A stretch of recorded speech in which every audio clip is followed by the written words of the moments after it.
반갑습니다. 네.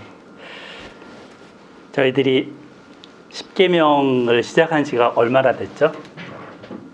한 석 달? 그죠? 예.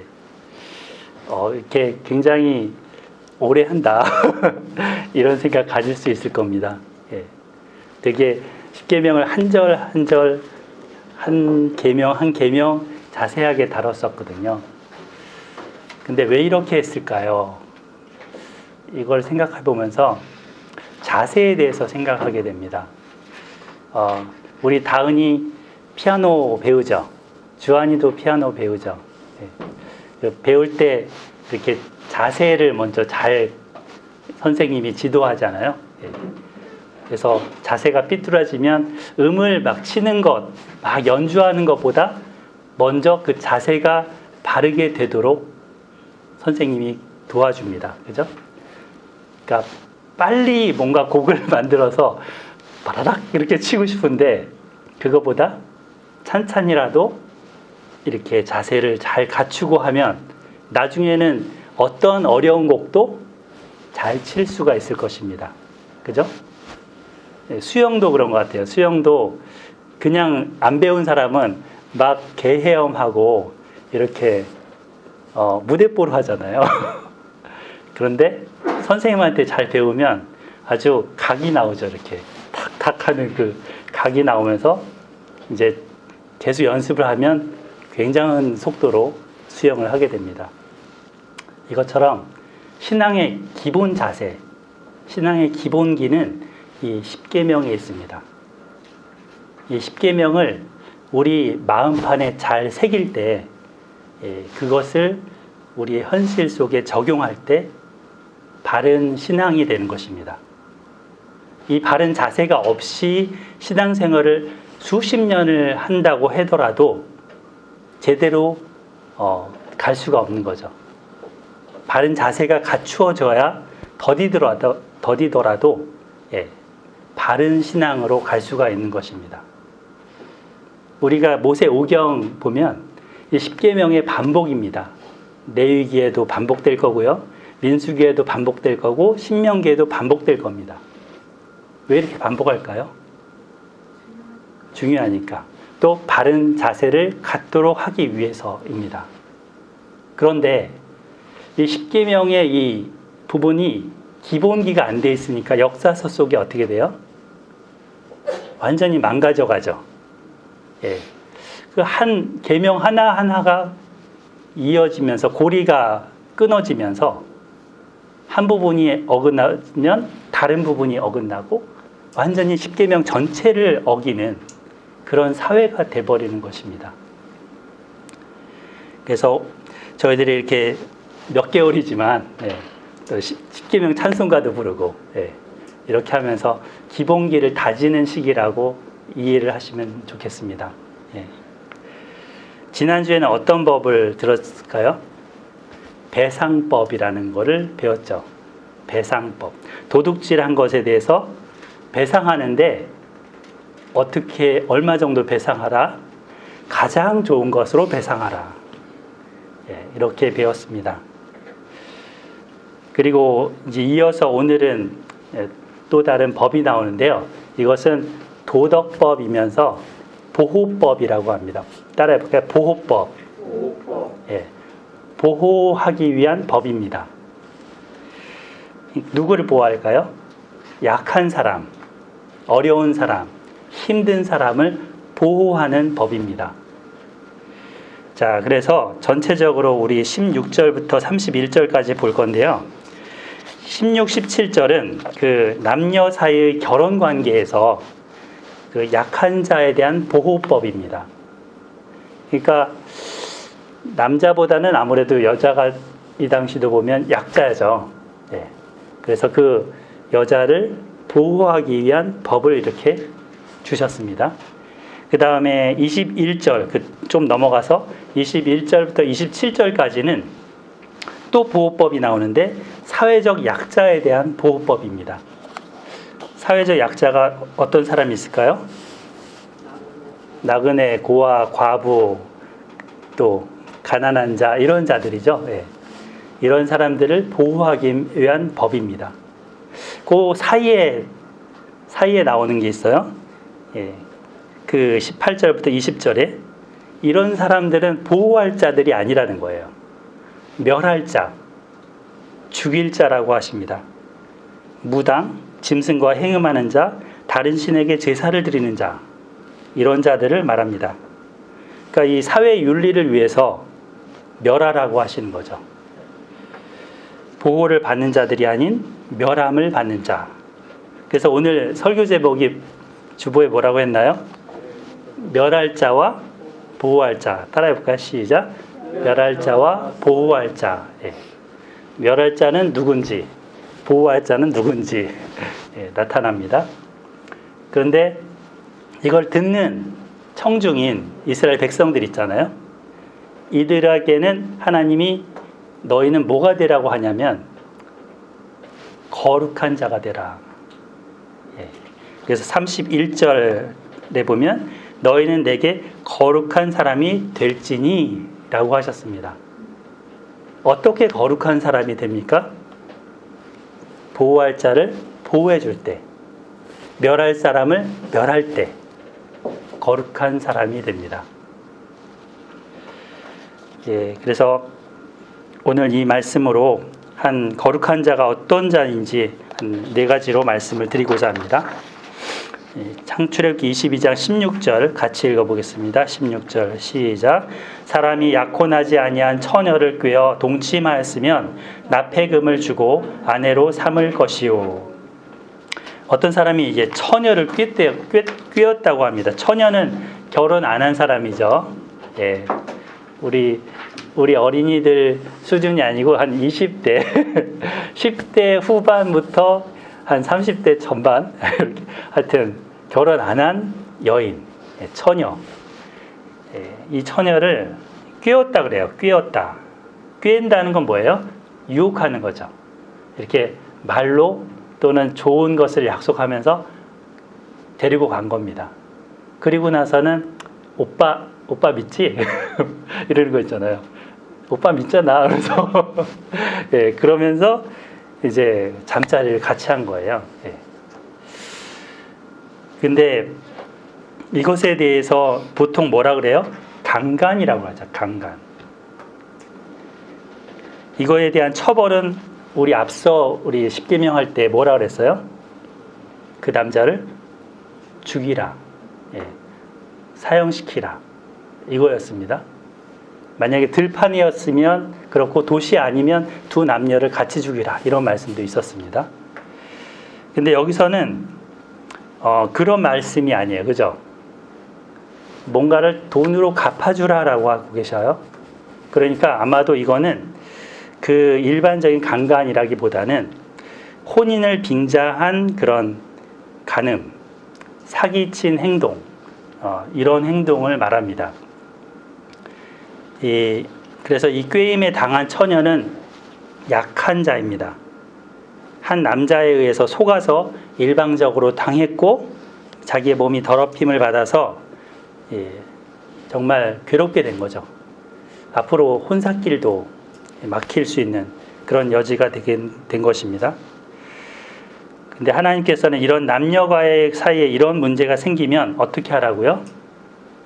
그 여자를 보호할 수 있도록 하라는 거예요. 그래서 그 남자한테 배상에 해당되는 금액을 누구한테? 그녀의 아버지에게 갚으라라고 하십니다. 이거를 조금 어려운 말을 써놨죠. 16절에 무슨 금? 납폐금. 예. 폐물이라는 말 들어보셨죠? 폐물. 뭐 이렇게 결혼할 때 혼수 보내잖아요. 예, 물건을 또는 돈을 보내기도 하는데 그런 것들을 일종의 납폐금이라고 하겠죠. 근데 이것을 지불하라라고 명하십니다. 모세 당시에는 그 딸에 대한 소유권이 아버지에게 있었습니다. 그래서 그 남자의 행동은 이 처녀에게도 뭔가 잘못을 한 것이기도 하지만 그녀의 아버지에게 손해를 준 행동입니다. 그래서 도둑질에 대해서 배상해야 되는 것처럼 지금 이 행동에 대해서도 배상금을 내라는 거죠. 그 납폐금이 배상금인 것입니다. 보통 이제 폐물하면은 결혼할 때 신랑에서 이제 신부의 집에다가 뭐를 보내는 그런 게 되기도 하고, 또 우리 이 육지 저기 제주도에서는 그렇게 한다 그러는데, 육지는 신부 집에서 이제 신랑의 집에 뭐를 보내잖아요. 함 같은 거를 뭐 보내거나 뭐 이렇게 남자 집에서는 함을 보내고 뭐 이렇게 하잖아요, 그죠? 근데 여기서는 이 남자가 그 여자를 책임지라고 하는 것입니다. 꿰어서 동침하였으면, 딸 가진 부모 입장에서는 어떻겠어요? 딸이 사기를 당해서 자기 몸을 내어주게 됐을 때, 그 사실을 알게 됐을 때 얼마나 기가 막힐까요? 자기 딸을 더럽힌 그 놈을 가만두고 싶지 않을 겁니다. 그러므로 그 잘못을 범한 남자는 납작 엎드려서 그녀의 부모를 찾아가 그녀의 부모가 요구하는 것을 해드려야 하는 것입니다. 여자의 아버지가 자기 딸을 그 남자에게 주기를 거절하지 않는다면 그 납폐금을 치르고 그 처녀를 어떻게 하라는 거예요? 아내로 삼아서 평생 책임지라고 하십니다. 최근에 뉴스를 보신 분은 알겠지만, 최근에 그 여기 서울공항에서 아주 큰 일이 생겼었죠. 한 여중사가 자살을 한 것입니다. 왜요? 자기가 이제 한 중사한테, 남자한테 성추행을 당했는데 그 받은 처우가 너무 괴로웠던 거죠. 그래서 남자친구도 있었는데 그 남자친구랑 혼인신고도 하고, 그 혼인신고 하자마자 동영상을 찍어놓고 부모한테 그거를 이제 보여주는 기회에 남겨놓고 목숨을 끊은 겁니다. 그녀 아버지는 딸이 당한 그 아픔에 분개해서 청와대 국민청원에다가 5월 말에 글을 올렸습니다. 자신의 딸의 억울한 죽음을 밝혀달라는 내용이었죠. 이 딸이 당한 것도 억울한데 그 군대 조직 내에서는 이걸 가리고 회유하고 또 그녀를 압박했다는 사실을 알게 된 것입니다. 대대장한테 자기가 당한 걸 호소했는데 그 조속하게 그 가해자와 이렇게 분리 조치도 하지 않고 계속적으로 이렇게 그 주변에서 받게 했습니다. 다른 곳으로 전근한 게 지금 서울공항인데, 거기서 정신적인 문제가 있다는 방식으로 관심병사로 그녀를 취급하라, 이렇게 한 것입니다. 결국에는 이제 군대 내 그 은폐 정황과 뒷북 대처로 인해서 도마 위에 지금 올랐습니다. 주변에서는 그때 그녀한테 너한테 그렇게 한 그놈의 인생도 좀 생각해줘, 뭐 이런 식의 얘기도 하고, 인생에 살다 보면 한 번쯤 그럴 수 있는 거 아니야? 이런 얘기도 하고, 또 현장에서 그 차 안에서 있었던 일인데 그 블랙박스를 숨기기도 하고 하여튼 그런 묵살하기도 했다고 합니다. 대통령까지 알게 되었고, 결국은 공군 참모총장이 자리를 내놓는 시간, 그것도 일어나게 됐죠. 알고 계실 텐데 참 안타깝습니다. 이런 얘기를 들을 때 굉장히 이로 인해서 받았던 그들의 아픔, 그리고 그녀의 아픔, 그 부모의 아픔, 그 꽃다인 나이에 시들어진 한 청년의 그 죽음, 또 그 남자친구의 안타까움, 이런 것들을 종합해서 생각해 보면 안타까운 뿐입니다. 우리 사회가 왜 이렇게까지 왔을까요? 이렇게 되기 전에 사실은 해결되었어야 하는 거죠. 주변에서 해결해 줬어야 되는 거죠. 근데 극단적인 선택까지 가고 나서야 이렇게 뭔가 뒷수습을 한다는 것 자체가 너무나 안타깝고 분한 거죠. 우리가 이러한 이 땅을 위해서 정말 기도해야 될다라고 생각이 듭니다. 저 같은 경우에 있어서는 자녀 같은 아이들인데, 우리 둘째 수준의 아들 수진의 나이 또래이기 때문에 그들이 상처 주고 상처받고 이러한 것으로 신음하고 있던 그 현실을 목격하면서 기도하게 됩니다. 주님도 심히 가슴이 아프실 거라고 생각이 듭니다. 기도해야 되겠죠. 정말. 자, 본문으로 다시 한번 돌아와 보면 처녀의 아버지에게 이 남자는 그러면 납폐금을 얼마나 주어야 됐을까요? 케이스 바이 케이스? 경우에 따라서 이렇게 다를까요? 물론 그럴 수도 있을 겁니다. 근데 신명기 22장 28절 한번 찾아보겠습니다. 신명기 22장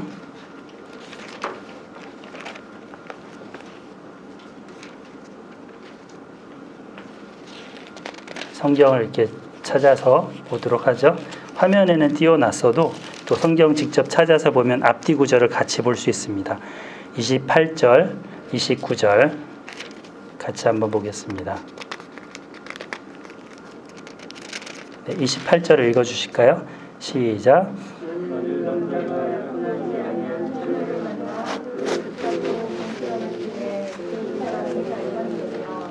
그 동침한 남자는 그 처녀의 아버지에게 은 50세겔을 주고 그 처녀를 아내로 삼을 것이라. 그가 그 처녀를 욕보였은즉 평생에 그를 버리지 못하리라. 앞선 말씀하고 거의 일맥 같죠, 내용이. 근데 여기서 돈, 은을 50세겔을 주라라는 말이 나옵니다. 50세겔. 얼마 정도 될까요? 은 한 세겔이 그 노동자 4일 임금 정도 된다고 해요. 그러면 한 사람이 요즘 저희 조사원 뭐 이런 일 쓰잖아요. 보통 이렇게 시키게 되는데 한 9만 원에서 10만 원 드립니다. 근데 그거보다 덜 받을 수도 있어요. 근데 한 10만 원 친다면 이제 한 40만 원 되는 거죠. 50이면은 곱하기 하면은 얼마 정도 되는 거예요? 2천만 원? 예. 한 2천만 원 정도 되는 겁니다. 그러니까 이 처녀인 여자와 유혹한 그 남자는 이제 어떻게 해야 돼요? 자기 통장을 탈탈 털어야 되는 것입니다. 막대한 배상을 치르면서 그녀를 책임지라는 것이죠. 한편 그 여자의 아버지가 딸이 그놈과 결혼하는 것을 거절하면 어떻게 할까요? 자, 출애굽기로 다시 돌아와 보면 이 출애굽기 22장 17절에 나옵니다. 만일 처녀의 아버지가 딸을 그에게 주기를 거절하면 그는 처녀에게 납폐금으로 돈을 낼지니라. 지금 앞서는 그 아버지에게 이제 주라고 했죠. 그죠? 네. 그리고 거절하면 이제 지금 그래도 거절해도 돈을 내라는 것입니다. 예. 아내로 맞아들이든 못 맞아들이든 배상을 하라는 거죠. 뭐 자기가 실수로 했다든지 뭐 그러면서 말을 한다거나 좋아하면 그럴 수도 있는 거 아니냐 뭐 이런 식으로 한다든가 하지 말라는 것입니다. 아직 결혼도 안 한 처녀를 건드렸으면 그에 상응하는 배상을 해야 됩니다. 약자인 그 처녀를 보호하기 위한 법규입니다. 이 말씀은 오늘날 이게 젊은이들이 이렇게 쉽게 일탈할 수 있잖아요. 그런 것을 방지하고 그렇게 하지 못하도록 하면서 또 일탈했다면 책임을 지도록 하는 그걸 강조합니다. 그래서 오늘날 사회가 점점 어떻게 돼가고 있어요? 개방화되면서 급속하게 바뀌어가고 있잖아요. 딸 가지신 우리 어머니들, 아버지들 걱정되시죠? 저도 그런데 하여간 너무나 이렇게 이 성적인 그 개념 자체도 그렇고 이게 너무 상대적으로 돼가고 있어서 안타깝고 두렵습니다. 그러나 이러한 풍속을 우리는 경계하고 주의할 뿐 아니라 바른 가치관을 자녀들과 함께 나누고 같이 말씀 안에서 이루어 가야 되겠죠. 그래서 경건한 자녀들을 키워내고 그런 자녀들로 우리들이 함께 이 사회를 바꿔갈 수 있도록 기도하고 노력해야 될 것입니다. 자, 출애굽기 22장 31절에 뭐라고 하셨어요? 너희는 내게 어떤 사람이 되라? 거룩한 사람이 되라. 예. 거룩한 사람이 되라. 그러니까 이 이스라엘 백성은 이러한 문란한 그런 성적인 문란함 그런 것들을 경계하고 거룩해야 합니다. 그래서 그 또한 약자를 보호하는 그런 자들이 되어야 합니다. 남녀와의 관계에서도 서로 간의 예의를 지켜주고 그리고 상대방의 소중한 것을 보호하고 지켜줄 수 있는 그러한 서로가 돼야 되겠죠. 그죠? 내게 소중하면 상대방 거는 더 소중하다는 생각, 그런 마음으로 대해야 될 것입니다. 그러한 자가 하나님을 경외하는 자이고 거룩한 자입니다. 혹시 부주의로 상대방에게 잘못을 했다면 책임을 느끼고 그에 합당한 배상을 할 때 이것이 거룩한 자입니다. 자, 이 예단이나 뭐 납폐금 이런 거를 이제 주는 것들이 성경에 여러 가지 예들이 나와요. 한 3가지 예들이 있는데, 우리 창세기 할 때 아브라함의 종이 이제 이삭을 위한 짝을 하나님이 짝 지어주신 그 짝을 만나러 올라와서 누굴 만났어요? 레베카. 예, 우리 자매님들 같은 레베카 그런 자매를 딱 만났어요. 그래갖고는 그녀에게 뭐를 줬어요? 뭐 목걸이도 주고 이렇게 팔찌도 주고 여러 가지 그죠? 보물을 줬죠. 거기 창세기 24장 53절에 나오는데 은금 패물과 의복을 꺼내서 리브가에게 주었습니다. 뿐만 아니라 그 어머니와 오빠 라반에게도 주었죠. 보물을 주었습니다. 이런 거는 이제 납폐금, 이 지금 오늘 본문에 나오는 그것과는 또 다른 거죠.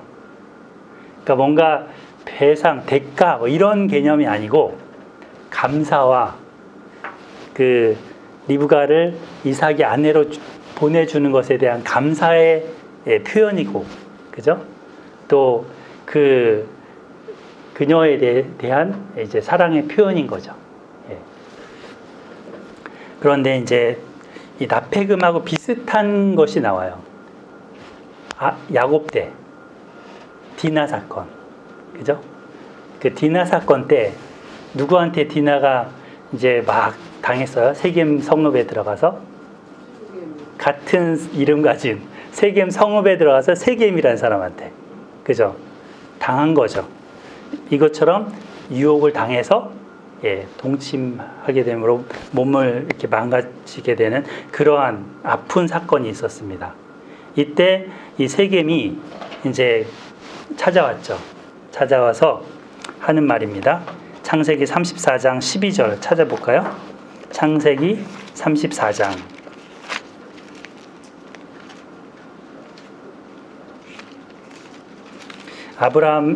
야곱으로서는 가장 힘들었던 시기죠, 이때가. 34장 12절. 찾으셨나요? 같이 읽어보겠습니다. 시작. 이 소녀만 내게 주어 아내가 되게 하라. 아무리 큰 혼수와 예물을 청할지라도 너희가 내게 말한 대로 주리라. 이 세겜 같은 경우는 물론 잘못은 했지만 지금 출애굽기 법대로 하는 거죠. 그 아버지가 원하는 대로 드리겠다 이렇게 한 것입니다. 뭐 얼마 정도 내라 뭐 이렇게 할 수 있는데 이때 어떻게 했어요? 할례를 하도록 요구를 했죠. 근데 이게 할례는 하나님의 백성이 된다는 언약이잖아요. 거룩한 그 뭔가 방법이잖아요. 근데 이것을 살인하기 위한 미끼로 쓴 겁니다. 굉장히 악한 거죠. 거룩한 하나님의 거룩한 언약의 표징을 자기들의 그 분노를 표출하기 위한 도구로 쓴 거예요. 누가? 둘째, 셋째 아들이. 그래서 결국은 피바람이 불게 됐고 그곳에 살 수 없게 돼서 이제 나오게 되는 그런 사건이 일어나게 됩니다. 이 납폐금과 관련된 하나의 일화입니다. 또 일화가 있어요. 자, 우리 사무엘서를 한번 가보겠습니다. 사무엘서 18장 가보겠습니다. 사무엘서 18장. 사무엘상입니다.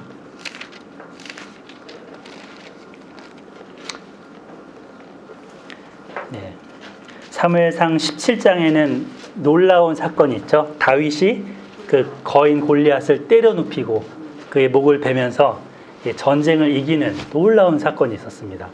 이 사건 이후로 이제 그 다윗에게 딱 마음이 간 사람이 있어요. 요나단, 사울의 아들이 요나단이 다윗을 너무너무 좋아하는 겁니다. 야, 이 다윗의 그 용기 백배한 것과 하나님께 대한 신앙과 그 용모와 빠질 게 없는 그 너무너무 좋은 겁니다. 그래서 요나단과 다윗이 마치 한 형제처럼 이 1절에 보면 자기 생명같이 사랑했다 그래요. 자기 생명같이. 예.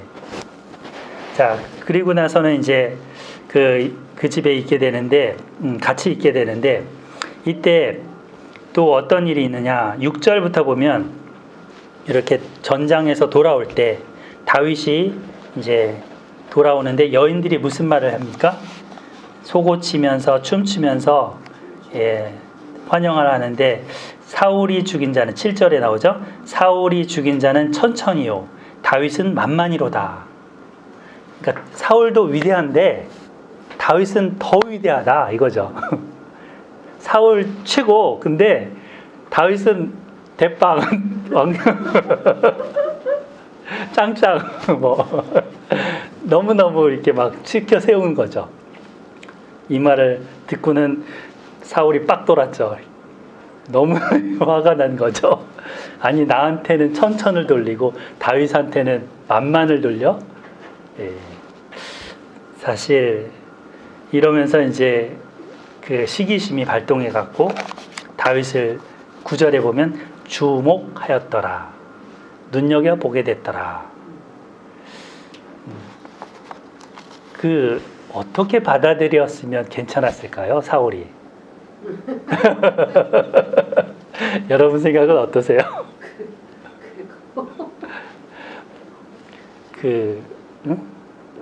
여러분 생각 어떠세요? 이것 때문에 사실 지금 원수 관계가 가게 된 거거든요. 무너지는 거거든요. 물론 그 앞에 하나님이 사울을 버리는 사건들이 있어요. 아말렉을 다 진멸하라 그랬는데 남겨서 결국 사무엘로부터 야단을 맞기도 하고 번제를 전쟁 중에 자기가 드려서 사무엘이 드려야 되는데 여러 가지 사건들이 있으면서 그의 교만함이 드러났고 그러면서 하나님께 버림받는 사건이 있긴 해요. 그렇지만 그가 돌이킬 기회는 충분하게 계속 있거든요. 지금 보면 지금 비교하고 그죠? 시기하고 미워하잖아요. 자, 그래서 결국에는 다윗을 죽이려고 창까지 듭니다. 다윗은 사울을 도와주려고 수금을 타면서 왕이시여 이 노래라도 들으면서 마음을 위안하소서 이렇게 하는데 다윗은 창을 던져서 죽이려고 2번이나 던집니다. 이게 이제 실패하니까 다른 방법을 쓰죠. 그 방법이 뭐냐? 자기 딸들을 이용하는 겁니다. 메갈 그 2딸이 있었잖아요. 메랍과 미갈. 근데 이 메랍 같은 경우는 딸을 주기로 했다가 다른 남자에게 줬고 그 미갈 같은 경우는 이제 다윗을 사랑하니까 이제 줄까 하는 마음을 일단 가진 거예요. 근데 어떤 조건을 내세웁니까? 여기 보면 나오죠? 21절 22절 뭐 쭉 하면서 나오는데 거기 뭐라고 그러냐면 다윗이 사위가 되려면 블레셋 군인들의 양피 그 성기죠. 그거를 잘라와라. 100개를 잘라와라. 그러니까 100명의 남자를 죽여서 갖고 와라 이런 거죠. 뭐 옛날에는 임진왜란 때는 우리나라 그 쳐들어왔던 일본군들이 귀를 잘라갔다 그래요. 그죠? 귀가 두 쪽씩인데 귀 개수로 그 성과를 이렇게 본 거죠. 잔인하죠. 예. 전쟁은 잔인합니다. 하여간 그렇게 했는데 이거를 아주 그 다윗이 100명만이 아니라 27절에 보면 블레셋 사람 200명을 죽였대요. 200명. 2배나. 그러니까 뭐 사위가 못 되게 하는 조건이 안 될 수가 없는 거죠. 그래서 이제 미가를 주게 됐습니다. 이것이 납폐금에 해당되는 그런 이야기인데 이 이야기 속에 보면 납폐금을 또 이용하는 사울의 그런 악한 마음이 또 나타납니다. 마치 아까 레위나 시므온처럼 할례를 활용해서 자기네들이 욕심을 채우려고 했던 것처럼 이 사울도 거룩하신 계명 같은 것들 이런 좋은 제도를 악한 데 쓰는 겁니다. 그래서 이런 부분들을 볼 때 정말 너무 그 사울의 모습이 안타까운 거죠. 자, 근데 여기 보시면 하나님이 이제 거룩한 자는 어떻게 하라는 거예요? 이 자기가 잘못했을 때 남자에게 뭐라고 하는 거예요? 잘못을 인정하고 그 대가 지불을 하라 이거죠. 그죠? 그 잘못했으면 상응하는 대가를 지불하라. 젊을 때 이 정욕이라는 것은요, 호르몬의 작용도 있잖아요. 근데 그것을 이기지 못하고 의지가 그런 감정을 누르지 못하고 다스리지 못하고 욕심대로 행하게 될 경우에 문제를 일으키는 거죠. 그래서 디모데 후서 2장 22절에는 이런 말씀이 나와요. 디모데 후서 2장 22절 외우기도 좋죠. 둘둘둘 디모데 후서니까 전서 다음 후서잖아요. 두 번째 서신의 2장의 22절. 예. 자, 같이 여기 한번 읽어볼까요? 시작. 너는 청년의 정욕을 피하고 주를 깨끗한 마음으로 부르는 자들과 함께 의와 믿음과 사랑과 화평을 따르라. 네, 청년의 정욕을 피하라. 그리고 이 믿음과 의와 사랑과 화평을 따르라. 로마 시대 때는 굉장히 성적으로 문란했대요. 그래서 이 시대 때를 이긴 거는 결국 순결한 그리스도인들이었다고 하는 거죠. 성적 문란함이 가득했던 귀족들도 그리스도인들의 그 순결한 것을 부러워했고 그런 여자를 아내로 삼고 싶었던 것입니다. 그래서 일부 크리스찬 여자들이 그 기독교인 그리스도인들이 이런 로마의 귀족들과 결혼해서 그 가정에 들어갔고 경건한 자녀를 낳고 키우면서 결국 그 지도층이 바뀌어가는 거예요. 그래서 이 핍박의 시기가 결국은 이제 바뀌게 되는 거죠. 로마를 믿음으로 정복하게 되는 그것은 이런 순결함, 정결함, 거룩함이었던 것입니다. 우리도 정욕을 따라 살 것이 아니라 연약한 자를 보호하며 정결하게 살아야 하겠습니다. 오늘날 문화적인 그런 풍습이나 현대인의 잘못된 성풍습을 따르지 말고 성경적인 가치관을 따라서 살아야 할 것입니다. 아멘. 예. 두 번째는 거룩한 사람은 하나님이 미워하는 자를 멸하는 것입니다. 멸하는 자.